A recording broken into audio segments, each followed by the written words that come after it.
going to walk you through my comprehensive differentiated teaching plan for the topic of hematology within a college-level anatomy and physiology course. So this will be one topic nested within a larger course.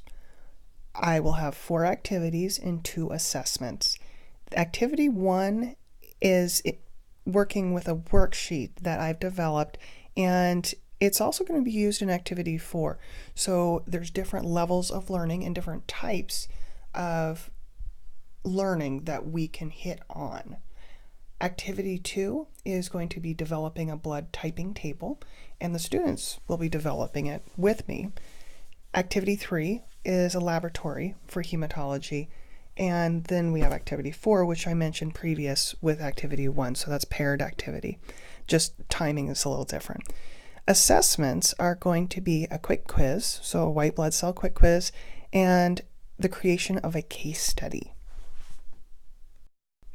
Here is page 1 of the worksheet, and this walks the students through just the very first thoughts about blood, such as what are the different components of it visually in a test tube, and then we get down to smaller and smaller thoughts about it. So we go over hemoglobin, and also we really want to build into them, how do you use this information, or how are you using it right now?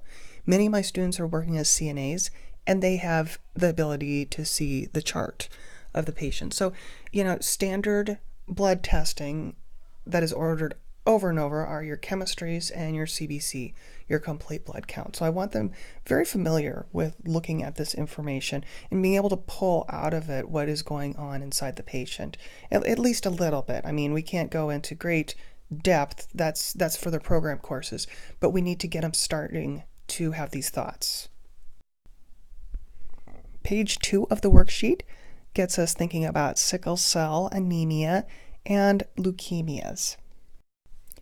Page 3 of the worksheet brings us back to the complete blood count, that CBC that they're looking at all the time in the chart. The bottom of the page introduces some basic clotting drugs that they'll encounter, so routine drugs. Finally, page 4 brings in another CBC and then tackles blood typing with an extra credit at the very bottom, a little carrot at the end to kind of tease them into going a step further and trying to think a little bit broader. All right, so that was activity 1, the worksheet.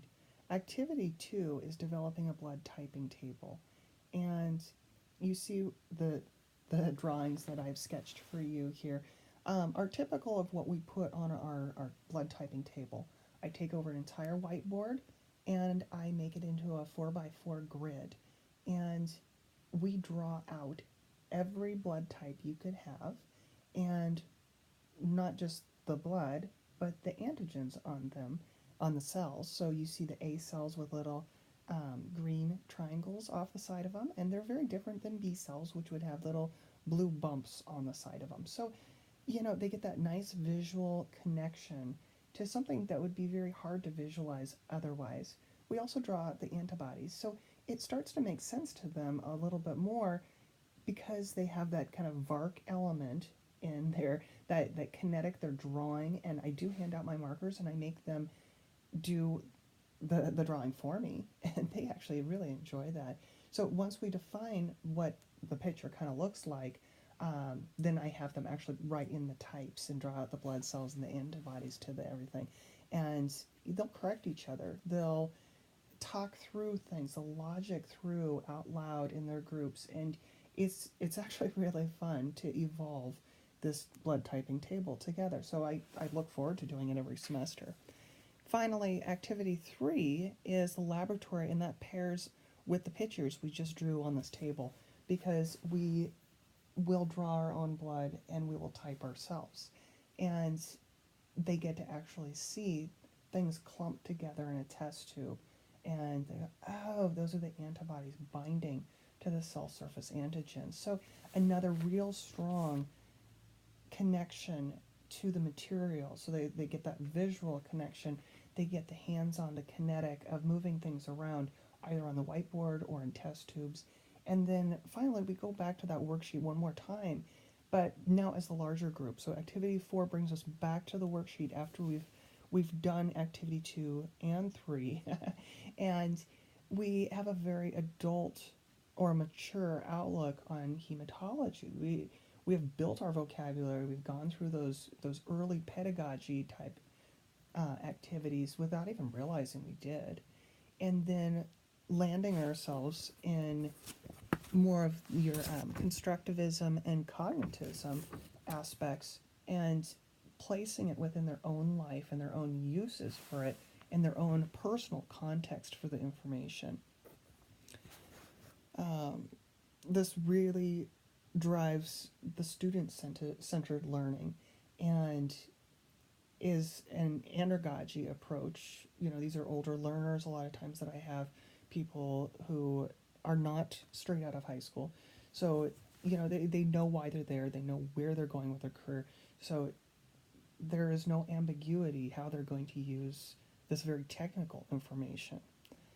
The two assessments down at the bottom are, one is a white blood cell quick quiz. So now that they've been looking at reds, we go back to whites and we talk about the different types of whites and what they do for us. And they have to be able to visually recognize them, but they also have to say what their uses are in the body.